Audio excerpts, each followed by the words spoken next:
ndoti adzidze chidzidzo munhu mai acho ndiye unomurowa neshinda sadaro bamwana mirani iye kuti asi mira ko mwana wemuroora saka uchidaro oriwe mira kaniwo ori Granny, please bring a bucket veranda me want to fetch water. but I told you that I'm not feeling well.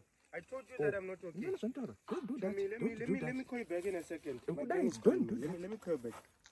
Let me call you back. I said me want to fetch water, cook everyone. I told you that Your I'm not feeling mother well. sent the village, said you will help me wake. But I'm not feeling. Don't do that. Don't do that.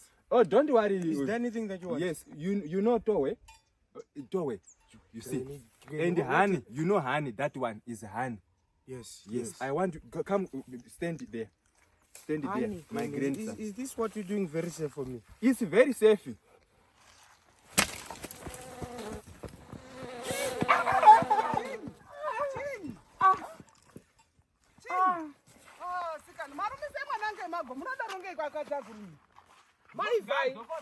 Bye bye.